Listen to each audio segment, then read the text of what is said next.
Whether you live in Jamaica or just visiting, if you're a fan of history, you definitely need to watch this video because it is one of the most interesting historical places in Jamaica, Greenwood Great House.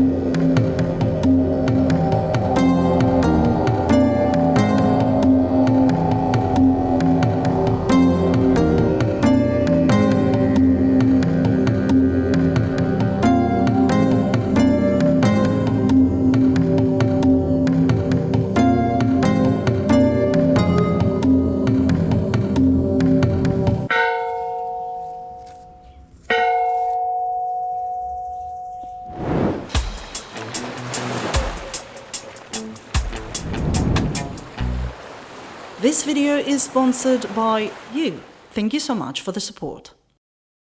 Greenwood Great House is the best preserved and the most authentic plantation house in Jamaica. But why did it survive while most other plantation houses were burned during the uprisings, including the famous Rosehall Great House, which was rebuilt in modern days and became top tourist attraction? But it is Greenwood Great House that has all the original artifacts, historical books and maps, and incredible interactive tour. With today's video, we're going to talk to the current owners of Greenwood Great House and their team to learn more about their story.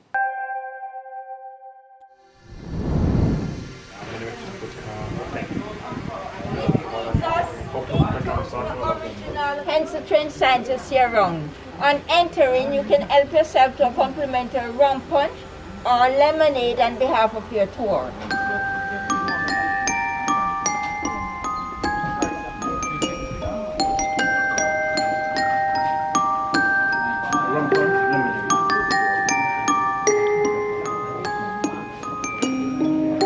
Come straight inside. All right. I'm Patricia Brown. I'm from Clarendon, and I've been in Trelawney for a while and working at Greenwood Great House over 30 years now. I give tours and I also work at the reception area, like sell tickets and sell drinks, and also talk to the tourists, give them some information differently from the guide. Greenwood Great House was built by the Barretts of Wimpole Street, London. It is now a national monument and an antique museum where we give a guided tour.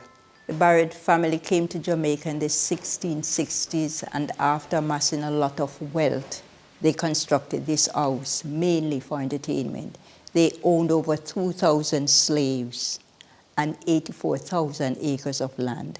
Richard Barrett was a judge, also custos of St. James in the Supreme Court, among other things. And he was the one that built this great house. Are the current owners the descendants of the Barrett family No, and inherited the house? No, they are not the descendant. They are different owners, Bob and Ann Betton.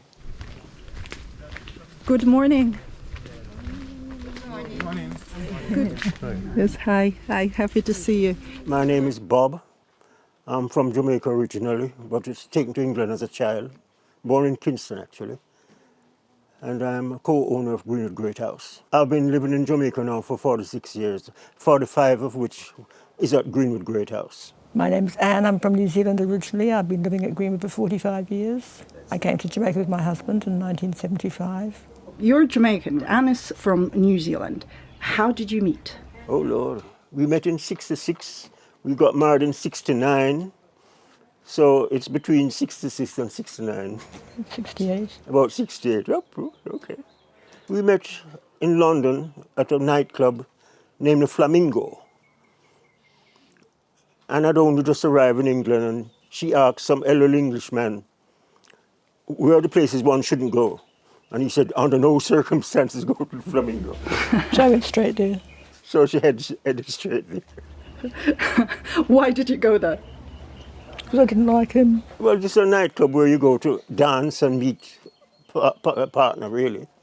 And we were regulars there. Shortly after we met, we decided that we'd like to really live together. So we acquired a flat and moved in. In those days, you could literally borrow money to purchase a flat. In England, in London. Yes, in London, yes.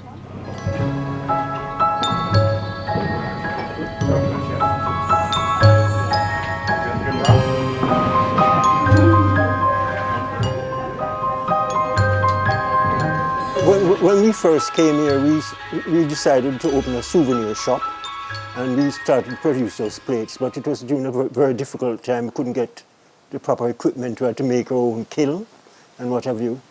But they sold in the shop like hotcakes. They really went rapidly. In fact, we sold all the plates out, and a visitor came here and found out we didn't have one, so they sent one that they'd bought from us as a present. And in fact, if you look over there, there are quite a few warped ones on the wall. That's when the kiln decided not to work anymore. So we went out of production. Do you want to make another souvenir shop now? My next big birthday will be 80. So I need to tread cautiously. Too much work. Greenwood Great House is one of the best, if not the best, preserved great house in Jamaica, having survived the 1831 uprising when many of the great houses were burned. So why was this one spared? The Barretts were considered reasonable slave masters, if there is such a thing. Richard Barrett, for example, allowed the Reverend Waddell, Scottish missionary, to teach Christianity in this cottage where we are, actually. And that was illegal then, so it was done at nights, so they were considered. And even when Richard went off, which he did 3 times to Britain, which is quite an achievement in itself, he instructed some of the slaves that if they were to run away, they can come back when he returned. So he was considered relatively, to the authors, a reasonable master. We know that quite a lot of the things here were preserved mainly because it wasn't burnt out. We have all these artifacts. What would you say are the most interesting ones in the house, in your opinion? I think really depends on how you appreciate things, really. The more valuable pieces I would perhaps attach more importance to. But even just something like the man trap, the way we acquired it, and it was quite. It was nice. And we are obsessed, really, with getting these things. So once we heard that such a thing existed, we focused solely on it. Well, something like the Barrett's library, for example. Out of the blue one day, an elderly Englishman, well, Jamaican, actually, Caucasian origin, he came and told me off at the car park, why didn't I answer his letters or something to that effect? And his name is Edward Moulton Barrett, and he's got the Barrett's library. He'd like to donate it to the museum. So the library is one of the most valuable items. Oh, definitely, and it's directly related to the Barretts. Also, he donated the Barrett's portraits and such things. Over there we have the Barrett's original library. It is the largest plantation library in the island, still intact. There are over 300 books in the collection. The average age of the books is over 200 years. The oldest book in the collection was published in 1697. So has someone studied these books? Not really. From Jamaica National Heritage Trust, anyway? No? These are maps. Oh, these are maps? Yes. These 3. This is one. And this is maps of Jamaica, and it's going to show you that some of these are very rare. Yeah. Up to 1825. Yes, I'm going to check through them. Yeah. There is a list of all maps that exist on Jamaica. This is so this is the original one.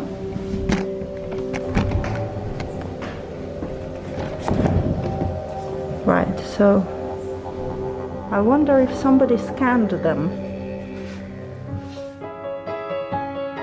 We found more maps. Wow.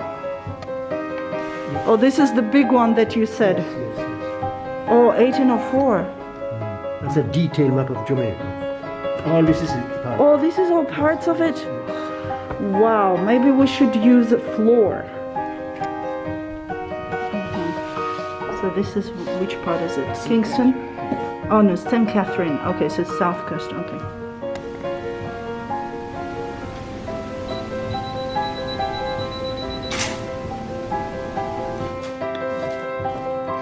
A map of Africa dated from 1626. The Ethiopian Ocean now is called the Atlantic Ocean. I decided to create high-resolution quality digital versions of the original maps of Jamaica from the past centuries that are stored in the library so that they can be used further for studies of Jamaican history. But of course, Greenwood Great House also has a lot of old and antiquarian books. Everything from feature stories in different languages to plantation owners' diaries.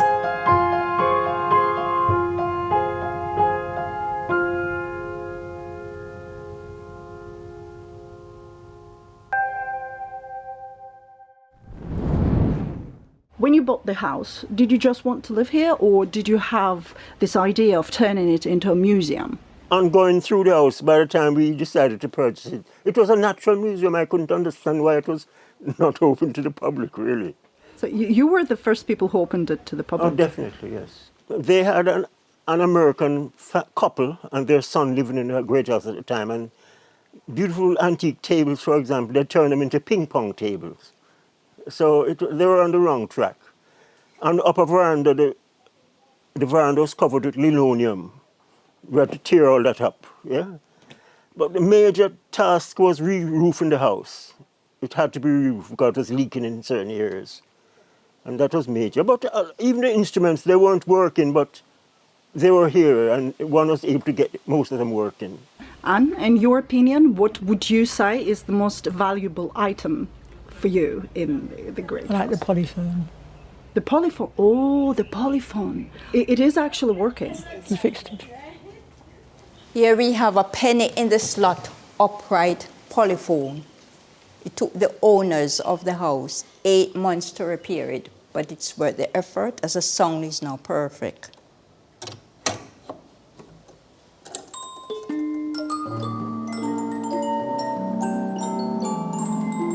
And here we have a large collection of discs.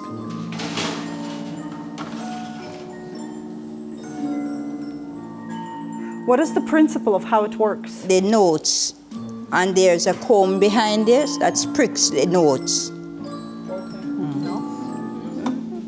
What is your favorite part of the house? Barrel organ, to sing the song.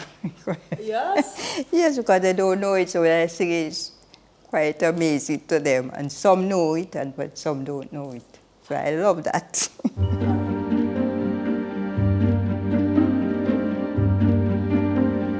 While I was filming the museum, there were a few groups of visitors who came to do the tour.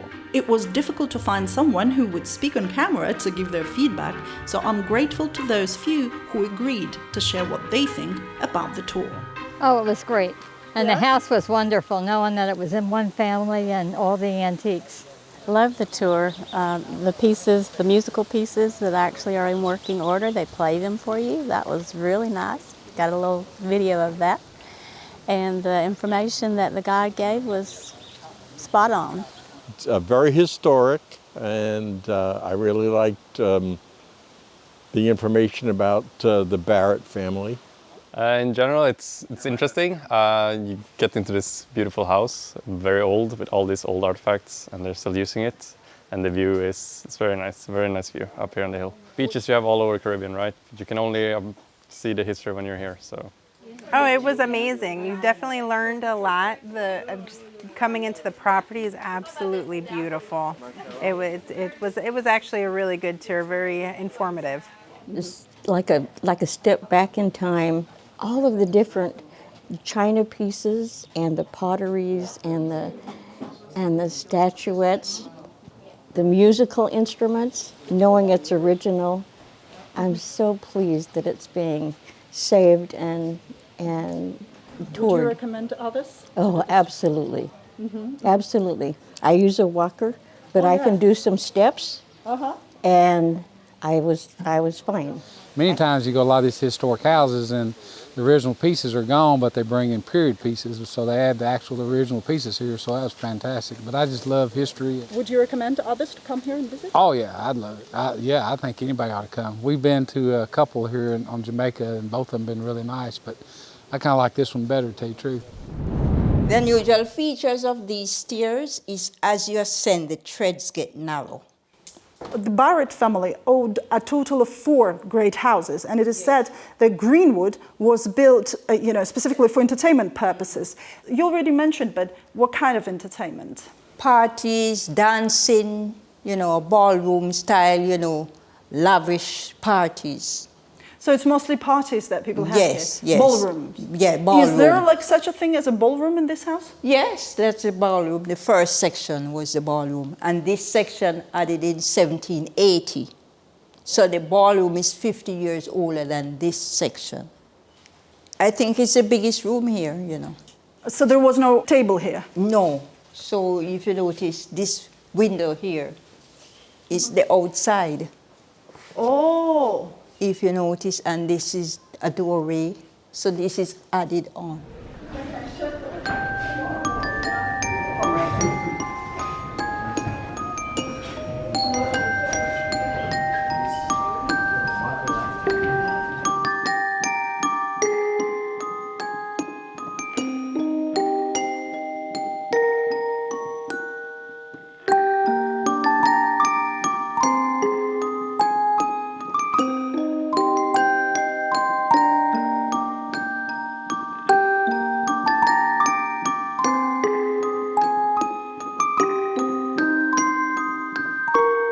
What do you think about the tour? I think it was very interesting, and I see the difference in culture as well as the innovations of the persons back in the ancient times. Okay. What did you like the most? In particular, I like the styles of the things like the chairs in the living rooms. I like the way how they designed their place, and I like the view from the upstairs veranda. The one thing I like about this house is that the artifacts are very well intact. I like the pictures and how they present everything very well. The tour guide that was giving us a little tour, she's very nice and she explains everything perfectly and how it's supposed to be. But there's one thing I don't really like. Tell me. I feel scared in here. When I first entered, there was like a presence in here that I don't really like. Like there's something. And there's actually a lot of slavery things in here that I'll never get to see ever again. Like the catcher, the whip, and many other things. What do you think about the tour? Alright, kind of scary to me, but I get a lot of educated. We get educated. More than inform people for come because it teaches you about your history and your culture and what happened. So yeah, it's kind of nice. Why were you scared? 200 years ago, people live here. You know, them dead. I'm afraid of dead people. I see. I see. All right. Would you suggest other people to come and view the house, though? Most definitely, yes. Why? In here, have a buzz, as the Jamaican people say. And for the kids, it's going to teach them more about what culture and where all of this come from. So, yeah, most definitely. Thank you. Thank you so much. When I first entered, it was very homey, but creepy in a way, because the art, some art, just, And the next thing, it was very unique. The living room, the bedrooms, the painting, and the veranda, the view was great and everything. I love the vintage stuff. The fact that they can keep them for so long and still they look good, so look really good. Really enjoyed the tour. So. The fact that all of the equipment and tools are still intact, and the view from the veranda was very, very good, miss. And I really want to see the view at sunset because it will be very beautiful.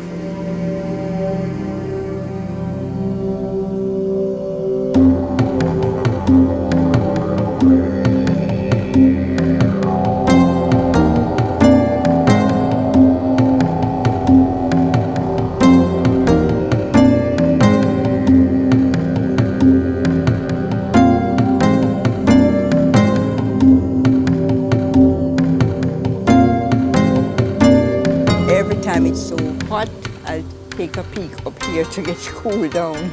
But it is so nice and fresh here. Yes, and plus the view is fantastic. Between the Casuarina trees and the stone wall, that's the original coach path. Oh, because the main entrance was used to be the front of the house, that was the main entrance.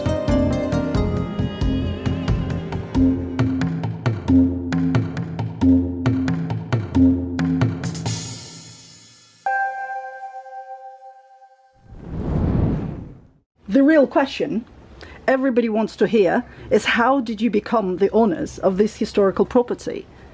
We had houses in London. We were landlords. And we came to Jamaica on holiday and decided that we wanted to live in Jamaica. So we went back to England, sold the properties there and came here. But we couldn't find a suitable property. We wanted a farm, really. But I think... Sorry? Fortunately, we couldn't find one. We couldn't find a suitable farm. In fact, the good farms never go on the market. The good things never really get to the market. So after 1 year in Mandeville, we decided to get a list of all the properties for sale. And the first property on the list was Barrett Hall, which is further up in the hills. Way to Barrett Hall, you had to pass Greenwood Great House. And it's a very windy road.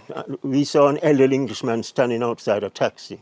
And he came in front of my car literally and stopped me and announced he has just flown in from England after a major operation, and his taxi had a puncture and the driver had gone off to patch it. And he's been cooked in the car. Would we please give him a lift up? It was a 2+2 car driving, so we had to bundle him in the back seat. It's a convertible with 2 huge suitcases. And then we drove up to the gate and he said, just blow your horn and drive in, which we did. When we got in property here, there's about a dozen staff, some of them in sort of Victorian regalia, different sort of long dresses and such, different era literally. And he announced that we are his friends from England. And then he said, would you care to have a look at my little shack, which is the Great House? And on the upper veranda, he said, it's for sale if you're interested. And I turned to my wife and she was going, I see, all right. Or the previous owner of this house? Yeah, the one you bought it from? I bought the place from. His name is John Binns, and that's the Queen's mother, yeah? Oh, wow. How did he get this house? He bought it. It was for sale and he bought it. 5 families have owned it since it was built. The Barretts being the number 1 and then number 2. Dr. William, the Cars owned it for a while. From the Jarrett family? Yes, the same family. And then Dr. Williams owned it for a while. And an Indian man by the name of Dali owned it for 6 months. He died here shortly after he acquired it. And then John Binns, the Englishman that I bought it from. Why he decided to sell it at all? Everybody was selling. There's a time in Jamaica when everybody was leaving and they're asking us why we were coming, because everybody else was going. So that time in Jamaica, in the 70s, yes. Right, because of the new government. The threat of socialism. Those people who could afford it did not support the regime. And they thought it was in their interest to leave. In fact, they started to panic. And they were leaving in droves to Canada, United States, Australia, New Zealand, these countries, South Africa even. Some of them, I know for a fact, left Jamaica. And as I understand, the price was good because they were in panic. In fact, a man who had, should I call his name, but he was a wealthy person in Montego Bay, had offered the previous owner X amount, and I offered him X plus 5. So I offered more. So naturally, John Binns sold me. But it was a market price. I wasn't given any favors, put it that way. I was able to get a mortgage from the person who I bought it from. Oh, I see. Okay. And I was able to pay him off in due course. Oh, how many years did it take you to pay? Not very long, in fact. 10. About 10? 10. 10 years. I had leased this cottage to him. And after I paid him off, I bought back the cottage from him. Do you think it was one of the best decisions? This is basically what I've always wanted to do without even knowing it. Because we got so involved after we got it. And with restoring houses in London for a different reason, it was up our street, a lot of things we could do ourselves. So it's your business basically in England that helped you? Oh, definitely. We were very successful in England. We were able to buy older houses, do them up and rent them out. And I remember going to Abbey National, for example, and meeting the manager, and he said, you're only entitled to one mortgage. So I said, can you suggest someone else who could possibly give me a mortgage? And he called some Greek person up, gave me their name. I went to see the Greek man, and the Greek man phoned the manager at Abbey National. And guess what? I was given a mortgage through the Greek, but not, you know. So, but I just hope societies like Britain has changed, because when I was there, it was extremely racist. I used to drive a beautiful car, and every day they'd stop me. They'd stop me and search me. And did you feel any challenge and any difficulties while, you know, being a couple? I don't think so. Did you? It didn't bother us, really. We were above that. Did people give you a hard time, or they just... We used to. It's a way of life. People like normality. People like that, and it's normal. Racism in Britain is normal. You know, so you learn to live with it, you know. Certain places you don't go, and you don't crack certain jokes. We all put our own restrictions, and it's necessary, really, in life. Was it the same in Jamaica, or was it very different from Britain? Unfortunately, it has its problems as well, really. People don't like changes. And if a young black man come and buy a great house in Jamaica, people immediately become highly suspicious. And they never think the nice things about you. They think the worst possible things. Yeah, of course, Yeah, of course. so, you had to be engaged in some criminal activities. At least. Yeah, Yes, at least, right, yes. right. I have a video on my channel, what happened to former plantations in Jamaica. And there were quite a few comments saying all of this plantation past has to be erased. Quote, all these historical plantation buildings are a monument to slavery, glorifying colonizers, and therefore should be destroyed. Jamaican history is indeed very dark. And that's why I would like to know what the owners of Greenwood Great House think about this, as well as the people who work there. Whether the reminders of this past have to be removed, and if not, why not? Obviously, as far as I'm concerned, it should be preserved. We can't forget the past, especially with such a brutal past. It's essential that our people knew or know what took place. I find it sad that great houses are associated with ghosts, for example. And in fact, it's a form of protection, in a sense, security. I took a group of school children through one day, and in the hall, the grandfather clock started to ring, to strike. And the kids panicked, and the teachers as well panicked, and they ran out of the house. When I went out, they were shaking and covered in goose pimples.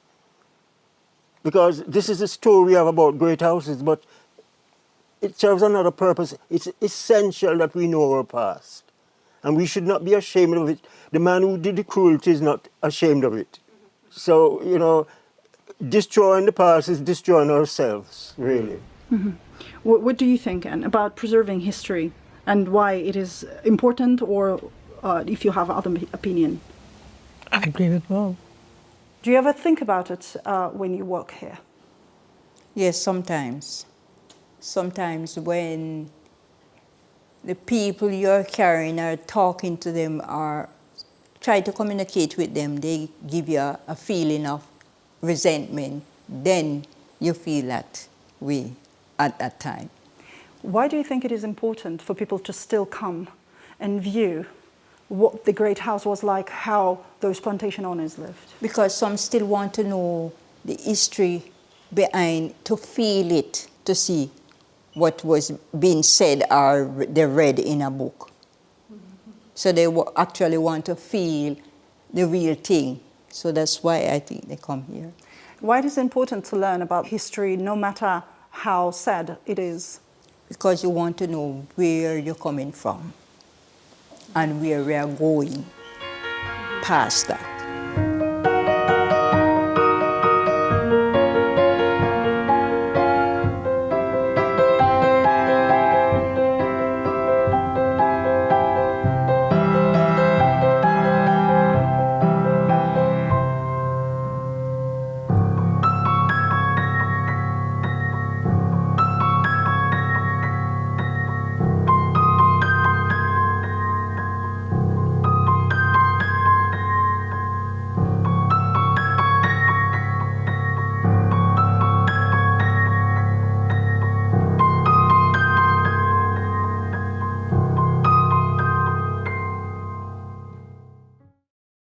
Do you get people sometimes criticizing you for owning a great house? Maybe occasionally, but not face to face, you know. Behind your back? Yes, indeed. But I think most people view in a sort of favorable light, especially after they see it, you know. Do you think this situation with Jamaican history is one of the reasons why people are less interested in visiting a museum than some beautiful waterfalls? Or do you think people have a lack of interest in history in general when they're on holiday? It will change, and it is changing rapidly. Over the years, a lot more people have expressed interest in Jamaican history. You know, a Rasta man said to me that history is his story. And we need to write our own history, make our own history, record our own history. As I said, the interest is definitely growing. Not only amongst people of African descent, but the Caucasian types in North America, definitely. Would you say more people are visiting the Great House now than, say, 20 years ago? Well, you see, in tourism, it's a controlled market. And if a hotel decides to sell you, you'll get the people whether they're interested in history or not. This is where perhaps I was lacking in experience. I assumed that once the people would see this place, they would sell it. But most of them, as a young black man, you approach them that you've got a great house, have you? And you want me to sell it, do you? Really? You know? That's the reaction. So that side of it was difficult. When was it? When did you try? Well, as soon as I came here, I started to market it, really. And I remember when I went to one hotel and waited about 3 hours before I could have a word with the manager. He came out and said, to the effect that we don't sell tours. You've got to go to the tour companies, you know, which in fact I knew they sold tours at the time. So that obstacle, but it just hardens one. It doesn't weaken me at all. I don't want this to be solely a tourist business either. It's a Jamaican business, and we have got thousands of Jamaican school parties coming through. And they probably come here think it's a duppy house and leave knowing that it's a historical house. Too much emphasis is on things like the duppy aspect of it. Great houses were often built on the top of the hills to give a full view of the plantation area, and also to take advantage of the wind as the natural way of cooling the place when dealing with tropical heat.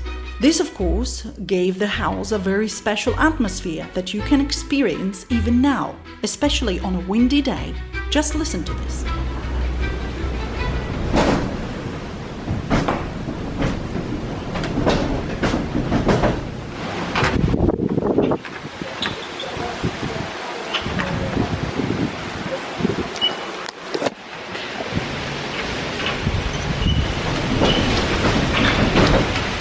This is just the wind, banging the doors, blowing out the candles. But who needs a natural explanation when this can be used as the evidence for ghosts? Duppy is the word of African origin commonly used in Jamaica, meaning ghosts or spirits. Great houses in Jamaica have been associated with ghosts for centuries, and it is often the main theme among the locals when it comes to any historical or abandoned property on the island. Back in the day, ghosts were used as deterrents to avoid break-ins, and today ghosts are a tourist attraction. So let me just mention it here. I've done full research, checked all the evidence, and I can confirm there are no ghosts in Greenwood Great House. But don't rely on my words, please come and check for yourself.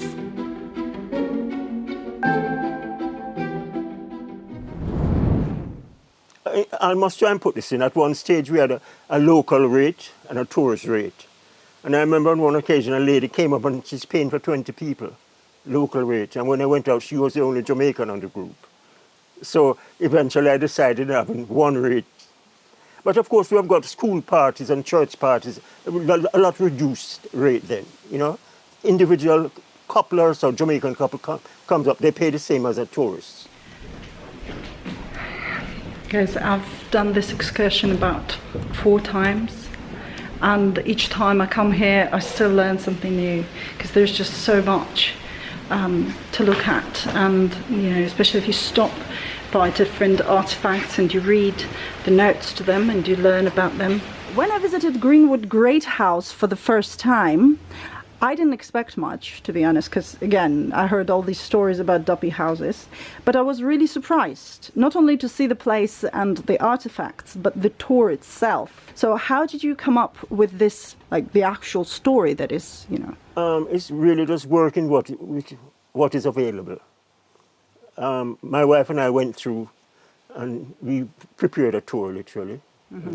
Did you write it? We had to, yes, we had to, because especially in this year when you're recruiting tour guides and you want a certain standard, you've got to really emphasize and aim for that standard.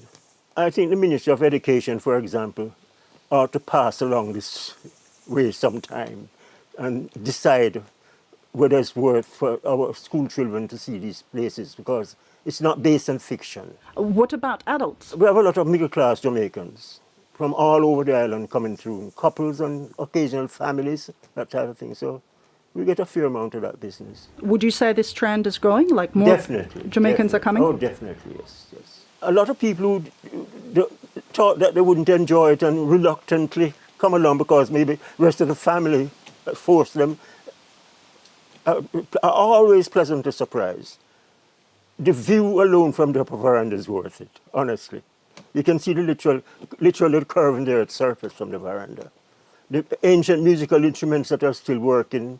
I think one should get out of Kingston, for example, get in the car, the family, and head out into the countryside and visit Greenwood Great House and then stop at a local restaurant and have a meal and drive home. It's a lovely day out. And it can be done easily in one day, especially with the new motorway across the island now. And they would have no regrets, I know this. I've been doing it for 45 years. They'll only be surprised, pleasantly surprised.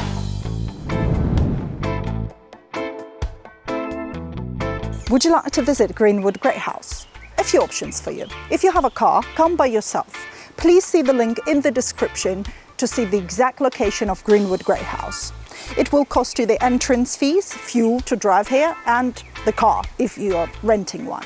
Alternatively, if you don't have a car, you can pay $65 per person for the tour to Greenwood Great House, and that includes entrance fees and transportation from and to your location, provided you are staying within Montego Bay or Falmouth, or coming with a cruise ship to these towns. You can also book a day trip around Montego Bay called Montego Bay Culture Tour that features a visit to a marketplace, fruit tasting, Jamaican lunch, full excursion of Montego Bay downtown, and ends with a historical tour of Greenwood Great House. Feel free to scan the code or use the links in the description so you can book the tour with us. And by us, I don't mean myself. I mean those incredible professional Jamaican tour guides who I've been learning from.